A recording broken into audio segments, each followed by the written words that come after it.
Y'all know what time it is. I was planning on dangling this video in front of you guys for a little longer, but I ain't gonna lie, you guys got some 2019 Virgil van Dijk defense. That pressure got to me. So we're revisiting my golden child, Sword Art Online, this time in the world of Alicization. The only arc, in my opinion, that can really box with Ironcrad. Not to mention, its openings did not miss. Then again, SEO has like 0 bad ones. Now of course this is Sword Art Online, so we cannot go a full season without some kind of weirdo, and you know, you just sort of come to embrace it after this long. Just trust in my dog Kirito. Also, thank you all, I just recently hit 4K subs, but I'm going for the big 10 by the end of summer, so if you enjoy, please subscribe. But look, I'm just as eager as you guys, so cut the small talk, let's go. So we start off in this fresh new world, and it's a kid Kirito watching the other kids swing on this big ass tree, and they've been assigned to cut down this tree for, well, basically their entire lives. Now I know that sounds genuinely insane, but that's just how it is in this world. To put things into perspective, the last 2 months they've been chopping this shit, they took around like 50 hit points off of his 235,000 remaining health. Effectively, they gonna die doing this. His dead gonna take them another like 18 generations, that's 900 years. But hey, they're still happy.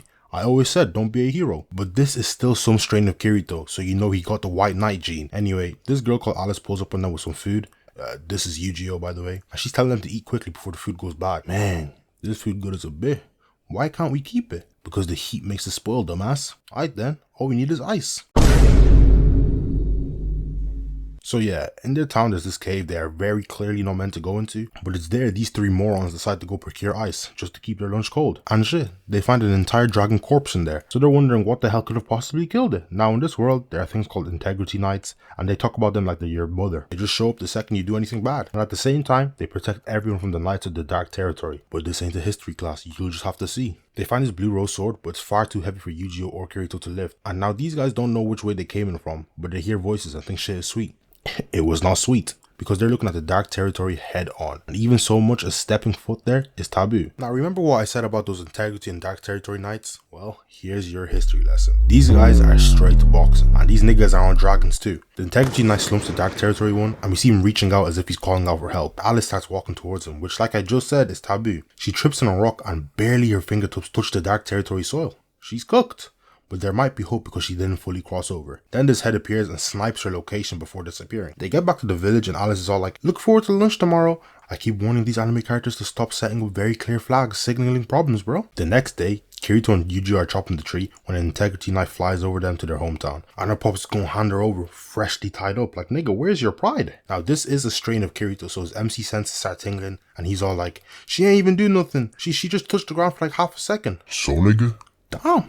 They ruthless. So since reasoning clearly didn't work, Kirito just straight attacks the knight, but he gets popped by some observation haki and pinned down. Eugeo wants to go after Alice, but his body won't let him move. His coding won't allow it. Then they carry her away while she's chained to a dragon. Damn, couldn't they at least put her on the thing? Kirito wakes up in the real world and has a tear going down his eye. It cuts to Sinon and Gungale, but as much as it pains me to say it, we do not care. This video is about Alicization. Actually, maybe I care a tiny bit, because I just wanted to show Kirito and Asuna running duos with 2 swords and Gungale. They're meant to be. Just keep in your head that Asuna's best girl chain is secured very tightly around her neck. Do not be swayed. So Sinon, Asuna and Kirito meet up and are discussing a heart rate monitor Asuna has on Kirito. This is normal narratives. This is normal. And they're talking about Kirito's new job, which is testing a new type of D-type technology, which is the Alicization world. But instead of brainwave transfer, it's soul transfer using light or some bullshit. Honestly, if I tried to explain it, I'd only confuse you. Just know, it's not the same as the SAO tech, and Kirito also can't remember what happens in the world of Alicization. But Kirito can't shake the feeling that he has something he needs to do. Later, it's just Kirito and Asuna, and Kirito says he wants to explore the growing world of full dive technology in America, and asks Asuna to come along with him. He says he'll leave the deep dive technology game, and then they kiss and the series ended. Yeah, no. This is SAO. Some guy wants directions, but Kirito knows he's been following them for a while, and that guy is a member of Laughing Coffin, who are like game terrorists, I guess, for those who don't know. And this nigga Kirito tries to pull out his sword. I am weak. This is real life. There are no starburst streams. And this guy has the same poison syringe that Defcon was using. Kirito attacks him with his umbrella, but it's not enough. He gets hit. Kirito wakes up in the Alicization world. I don't even know what I'm meant to be calling it, to be honest, but he's 6 years older than before. And this time he also has memories of his normal world. He arrives at the tree he was cutting down from when he was younger, and Eugeo is over there. However, he doesn't remember him, nor does Eugeo remember Kirito. Despite this, what happened to Alice still exists, but Eugeo's memory is only of the 2 of them, and Eugeo believes that Alice is still alive. Kirito learns of the challenge to cut down the Giga cedar tree and wants to help, but yeah, not even he is able to do much to it. They arrive at the village and some bum is testing Kirito's gangster, so he shows him his sword skills and he's let into the church. He's staying at the church, which has this girl named Selka, who, spoiler alert, is Alice's little sister. They're back at the tree and Eugeo gives Kirito the blue rose sword from way back when to try and swing, and with that one strike it actually dents it, despite neither of them being able to wield it properly. The next day, after talking about Alice with Selka, she goes missing and Eugeo and Kirito think she may have went off towards the cave from the start. Then we hear her screams and she's been tied up by goblins. Kirito and Eugeo attack the goblins and Kirito is working them but is low-key struggling against the boss on his own. Eugeo on the other hand isn't even moving. Then he decides to lock in but gets sliced in the guts. Kirito gets mad and he's on the ironclad timing and lobs the king's head clean off. When you see me, don't blink or stare. Moab got head tap and he had to shave his hair. Selka can't heal Eugeo normally and has to save him using some of her and Kirito's life force. This white knight met this nigga like 2 days ago. He always on this saving bullshit.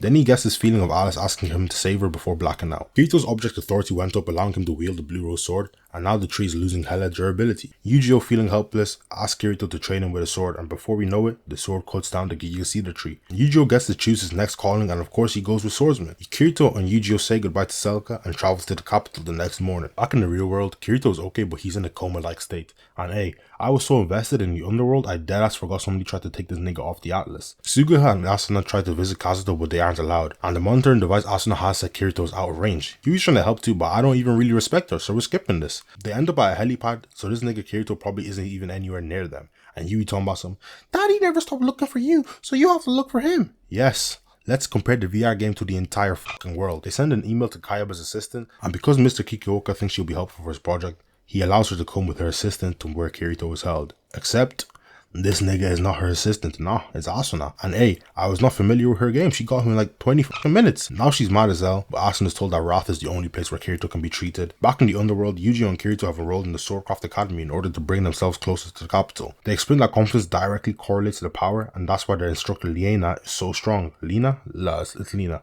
Kirito is training against her and loses, but she can tell that Kirito is not trying his very hardest. Lena cannot beat the first Z Volo because her mind always falters when facing him.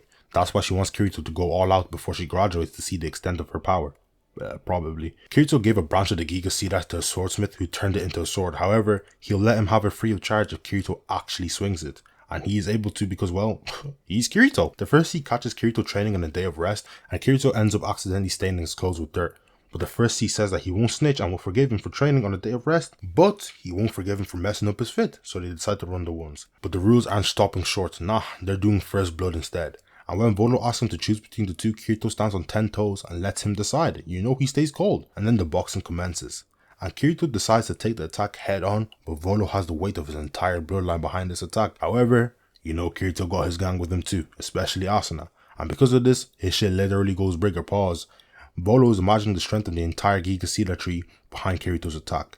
The impact sends both of them back and they attack once more, but it looks like they're both really about to get slammed out there. Luckily, the head of the academy stops them in time. In the end, Lena thanks Kirito for showing her his strength. Kirito had been taking care of some plans to give to Lena as thanks, but Bum 1 and Bum 2 had other ideas, and they cut them all up because, well, they're bums who are too bored to be doing anything better. Like, get a job. What sort of shit is this? This hits Kirito hard because he related to the flowers trying to grow outside of their natural habitat, and he is able to use the power of his imagination to grow them back. Lena is finally able to beat Volo and take the position of the first seat, and as a gift for graduating top of the academy, Kirito gave her the flowers. By the end, Kirito and Eugeo both get promoted to elite disciples and get their own pages, same way Kirito was Lena's page. Anyway, these are Ronia and Tis. Eugeo is getting heckled by Bum 1 and 2, so he offers to duel Bum 2. And just before Eugeo Loki rocks his shit, Bum 1 declares that the match was a draw. Eugeo and Kirito are chopping up with their pages when they learn that Bum 2 has been ordering his page to do some weird shit. Kirito says that even if it's not forbidden by law, it still isn't just. A true white knight statement. Eugeo and Kirito pull up on Bum 1 and 2 and they're feigning ignorance about the whole situation, saying that they only told her to give him a massage in her underwear. So yeah, not entirely normal. Later teases in Eugeo's room and is relieved to hear that Bum 1 and 2 don't plan on making things worse and have stopped. Then she goes on to say that she doesn't want to end up marrying a man like that. Long story short, she asks Eugeo to win some tournament, become an aristocrat, so that can never become a possibility. And yeah, Eugeo agrees, but it's sort of an empty promise. After all, his whole plan is to save Alice from the Axiom Church. The next day, Eugeo and Kirito's pages are meant to arrive for lessons but are late, so Kirito leaves to find them. At the same time, Bum 2's page comes to Eugeo looking for help as Tease and Riona confronted Bum 1 and 2 because they were asking Bum 2's page to do some bullshit. Eugeo storms to their room and finds both of them tied up. They're about to essay these niggas under the pretext that they're punishing them as higher class nobles. As interfering would break the taboo index's rules, Eugeo can only writhe in agony and watch as Bum 1 and 2 begin their weird behavior. I'm sure you do not need visuals, but here's a snippet. Eugeo forces himself to break through the coding, stopping him from moving, bursting his right eye in the process. And then he cuts off Bum 2's arm. Now because Eugeo broke the law, he's able to be punished by Bum 1. But that shit is shut down by Kirito. During their clash, you already know how Kirito gets down. He removes both hands from that bitch ass nigga. Don't mind my language, he deserved that on Kiss Shot. After that, Bum 1 starts tweaking out before his life force runs out. The two girls are safe and Kirito and Eugeo have committed a sin against the taboo index, so the UAV head snipes their location just like Alice at the start. The next morning, one of the teachers restores Eugeo's right eye and thanks him for what he's done before handing the two of them over to the Integrity Knight, who is Alice. But of course she doesn't remember because that would be too convenient. Tease and Riona gives them their swords back when Alice is escorting them away, and Tease promises to save Eugeo one day. But hey, look how Kirito stays looking cold. Anyway, that's too much serious stuff for one video. So Kirito and Eugeo are chained up in a room trying to figure out how to escape, and that's when Kirito figures snapping the chains off each other should work. They smash open the door and run out into the garden where they are met with an Integrity Knight. His name is Eldry, and his weapon of choice is a whip. They're going back and forth, it's not really important. Then Eugeo remembers where he knows him from and reminds him of his past self. Because of this, the prism extends out of his head. They keep saying things of his past in order to regain his memories, and just as they're getting closer, another Integrity Knight pulls up on them. They start running away now, and a strange voice leads them to this door. And shit, they just jump right in, no questions asked. You have got to wonder where their risk analysis skills are. They transport to this library, and they find this short girl named Cardinal. In this great library is the record of the entire history of the Alicization world. When Eugeo goes to have a bath, Cardinal and Kirito begin talking about how all the legends and gods in this world are fabricated and that she's literally the cardinal system of the game that's used to control the virtual world. She explains that at the start of the world, there were 4 Wrath staff who started the game, Wrath being like the company making the game anyway, and amongst them was one corrupt, unethical one, whose kids ended up forming all the nobles of the Axiom Church. Now they're the pontifex of the church and call themselves the administrator. Quinella was one of these kids, and long story short, she found out all the commands and started spamming that shit like it was the free money code motherload in the Sim 4. If you know, you know. Then she created the taboo index. She was about to keel over from old age. Then she found the list of every command like ever, and yeah, she basically got now. But the cardinal system stood as the only power rival in her. After a long time being immortal, she started running out of brain space, so she put her memories in Cardinal's body. This ended up being a big mistake because Cardinal exists to fix any error, and she deemed that Quinella was an error in the game, so they just ended up fighting. However, Cardinal could not win, so she escaped to the Great Library outside the administrator's rule. Anyway, her ultimate goal is to restore the order of the underworld, so she needs Kirito's help. Cardinal gives them both a dagger that can override the Integrity Knights and Administrator's powers if they hit them. Kirito and Eugeo are transported to the armory where their swords are kept, and they help themselves to some new fits. And of course, both of them got their colors lined up right in front of them.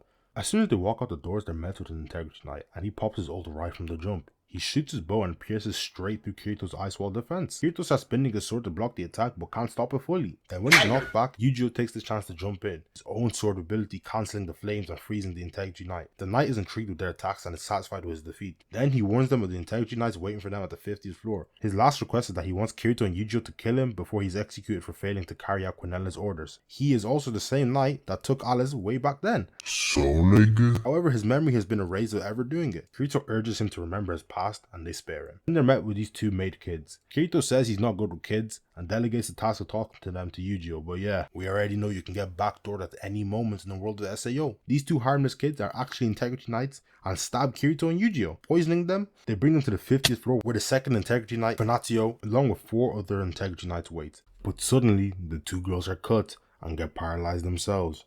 Turns out Kirito had used an anti-poison recital before they engaged because of his suspicions. You really can't play with old buddy, he's been in this game for too long. And while Kirito's paralysis is wearing off, Kirito's running the fade against all 5 of these niggas. But Fernatio decides nah, he's gonna run the ones versus Kirito.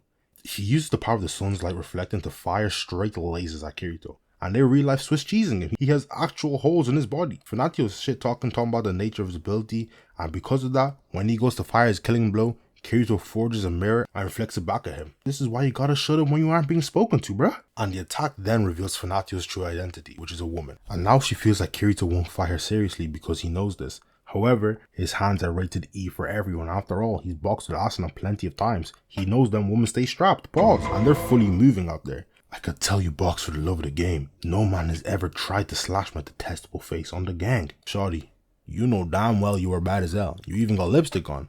But these hands, These hands are for everyone. And then Finatio pops her ult. But that shit's basically a nuke. She's actually hurting herself too. Kirito runs in to stop her, and then Eugeo got the perfect timing with his ultimate. He freezes everyone over. But it's not enough to stop her. And look how Kirito walks in front of him. He stays too clean. He talking about some, I have to save her. And this is where we get to see Kirito's real steez, his very own ultimate. He cancels her shit out with his dark vines, but he collapses right after. Eugeo transfers some of his life energy to Kirito, allowing him to wake back up. Then Kirito calls out for anyone to help Finatio, who's about to sleep forever, but nobody helps. So he uses the dagger Cardinal gave him to save Finatio. He just can't stand letting the bad bitch be in pain, and Cardinal gives them potions to restore their wounds whilst treating Finatio. They arrive at the lift expecting danger, but there's only one girl who asks them which floor they'd like to visit. She doesn't seem to care that they're actually fugitives and says her only job is to man the lift. This whole time she's been the one controlling it for 107 years, and shit, she even forgot her own name. They arrived at the top and see Alice in the garden, and she doesn't even waste time popping her ultimate. She has that shit on passively. Then she's like, you dead ass thought you were beating me without drawing your sword? Aye, my fault to it. Let's do it. Right from the jump, Alice has that constant press, and she says Kirito's only the second nigga to last this long against her.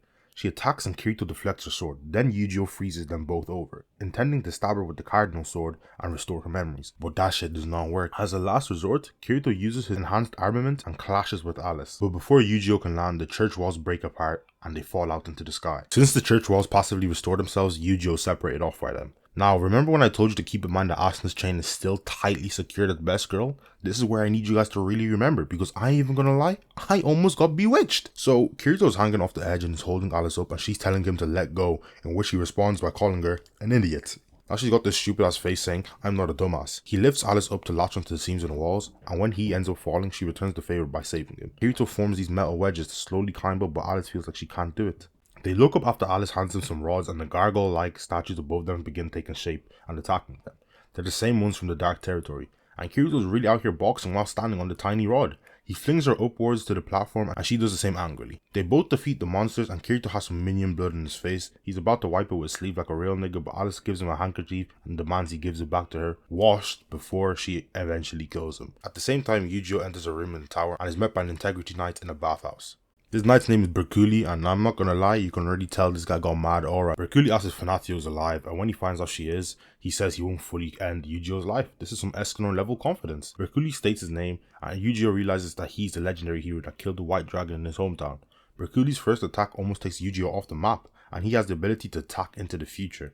Eugeo uses his enhanced armament and attacks Berkuli, but it was a good old bait and switch. He spares him to the water and freezes him over with his ability.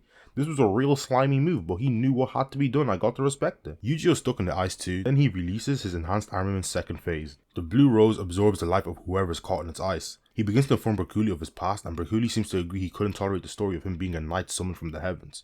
Then, this glob dives into the room, who I'm very tempted to call Bum Number 3, but he's actually the Prime Senator. He reveals that he knows Berkuli was holding back against Eugeo, and that it counts as treason because he didn't defend the Pontifex. But yeah, the Senator has the ability to just straight up petrify people and turn them into stone. The whole time this is happening, Kirito and Alice are sharing steam bones waiting for the sun to come up, like nigga, go and help! But it's here he lets slip that Alice actually has a younger sister. Then she presses him for more information and he tells her about her past. After recalling things Berkuli had said to, she agrees to reject the Pontifex. And because of this, the barrier to objecting the church begins in her eye. And we know how this shit ends. Her shit just bursts. Eugeo wakes up and finds himself next to the Pontifex Quinella. Cardinal warns him to run, but he's just looking at her like a dumbass. Then she wakes up and she gets straight to the gaslighting. She's saying he got no friends, his pops don't love him, and his best friend took his main squeeze right in front of him.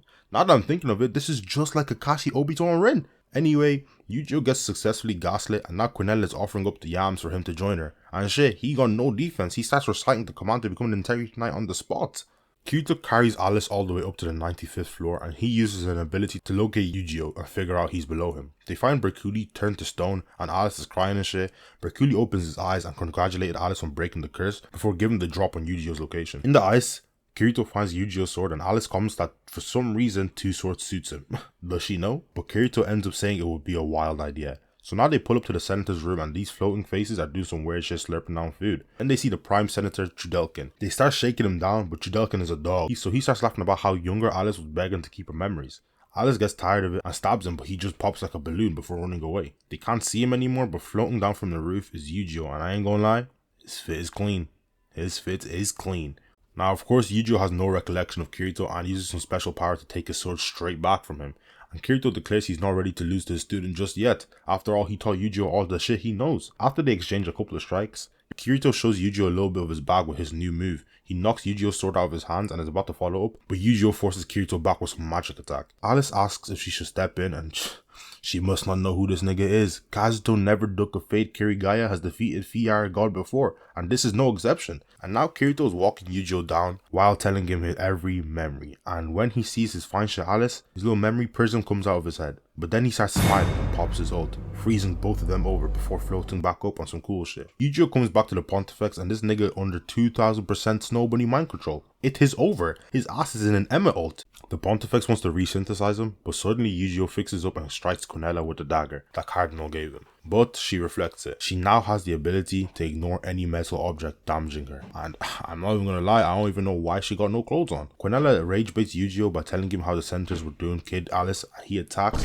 but she blocks it with her barrier. The senator climbs up after, but so do Alice and Kirito. And they all smiling and happy and shit, like this shit is sweet. My nigga, you guys have to fight a literal god in a smooth 15 seconds. But yeah, now the trio is back together. Chidelkin is tasked with taking them out and he wants to be rewarded with a 1 day of that good with the Pontifex. And shit, that's all he needed to hear. He starts going hard and forms an entire genie to box with them. And Alice is all like, oh, I had no idea he had such power. Oh, we know. But this guy got the opportunity of a lifetime. This is just human nature. Now, I'm not even gonna front. They packed this guy in like literally 2 minutes. It was kind of sorry. So let's just skip to the good shit. Oh, actually, Kirito's fit does change to his OG Ironclad one, and Chidelkin just gets straight kebab. Hey, look how she just flings Chidelkin's body after I'm dead. They yapping for like 50 minutes, but we do not care. This video is about Kirito, and you just these. And Alice, sort of. Anyway, Quinella makes a sword golem using perfect weapon control on like 30 weapons. It begins attacking, and Eugeo's shell shocked, so Alice blocks it. But she can't block the next one and gets the Chidelkin treatment. Kirito tries right after, and then he gets the Alice treatment. Hey, slow down, this is not how it's meant to go. You're messing up my goat's brand. Charlotte, Cardinal's pet spider, gave Eugeo advice to stab the thrower with the dagger that he got. And then, her intel book sacrifices its life to distract the sword golem. For some reason, this was sadder than it needed to be. The spider was literally present for like 40 seconds of runtime. But then Cardinal comes to the door Eugeo made, and one taps the golem, and then she starts rezzing everybody. She just showed that there are really levels to this game. Quinella seals off any escape using her powers, and all of a sudden the sword golem is back. She reveals it's made up of over 300 humans. Oh nah, she's sick. And she's talking about she needs 40,000 human souls for her next prototype. Cardinal offers her life to Quinella in return for keeping these three safe, and Quinella accepts, swearing on her own life. She's going ham on Cardinal, loving every moment. She's even whipping her with black lightning. And Mr. White Knight can't stand this, but he's powerless to actually fight back. So yeah, with that, Cardinal gets packed.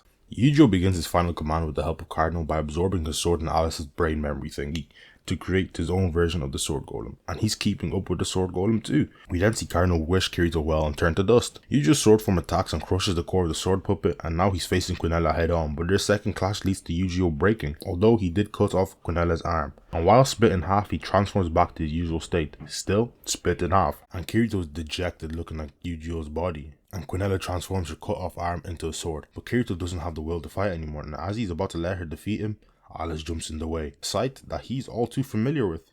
This time, his body won't let him make the same mistake, and he blocks Quinella's attack. Alice is worn now, and she goes unconscious. Now it's good old fisticuffs.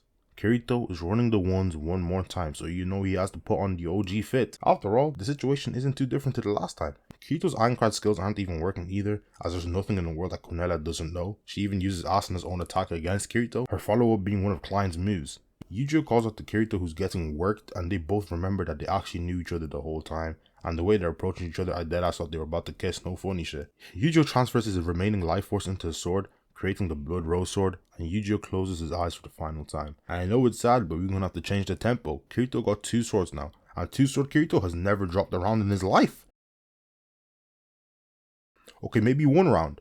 And Kirito's actually pushing Quinella back now. Kirito lunges at her and they both trade arms, but Kirito got 2 swords and he gets her right in the chest. Quinella's on her last legs and runs away, vowing to meet Kirito again, even in the real world, and Kirito's too weak to follow her up. But Quinella forgot one thing. Sort of thing a nigga with nothing to lose can do. Yes, the Prime Senator is alive and kicking, and jumps on Quinella asking her to be taken too. Except this, he just bursts into flames, killing them both. We get the shot of Quinella looking down on the underworld, and I don't know, for a fraction of a second, actually Loki had me feeling bad. Kirito walks up to the dying Eugeo and his attempts of healing him are futile. Eugeo musters up the strength to speak and tells Kirito to stay cool. Damn. He decided better this way as he still wanted to bring Alice's memories back to her, but Kirito wanted the new Alice to live happily. Kirito pleads with Eugeo to at least fight him to the side, but he doesn't have the strength. Cuts back to a memory of Eugeo's birthday present given to him by Alice and Kirito. The memory of Alice and Eugeo will be going separate from Kirito, but they'll live on forever in him. Eugeo asks Kirito if he's still there, and imagines himself looking up the night sky at the bottom of the Giga Cedar tree, before telling Kirito to name his sword the Night Sky Blade. And with that, Eugeo turns to dust. Now, I know myself, I'm not doing this scene any justice, so I urge you to watch it for yourself. This shit almost made me cry. But we're not done yet.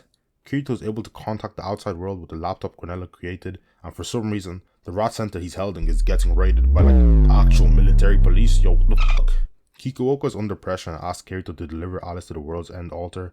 The military guys sever Kirito's real life power supply and he sees Asta floating towards him. And I'm pretty sure that shit just fries his brain. And with that, I'm ending the video there. Yeah, I know, there's still season 4, but do not worry. I'm gonna get that to you guys as soon as possible. This was a longer video, so I only know if y'all like this if you tell me. Sorry for the narration of the last fight too, but Quinella is literally naked for like 80% of it, so I can't even show it properly. But hey, there are no bear pontifexes in the next season, so we should be good. If you made it this far, let me know your favorite SAO opening. I'm stuck between number 1 and number 3. Also, make sure to like and subscribe. The full series of the episodes before this are right there on your screen. But hey, it's been Narratives. Peace.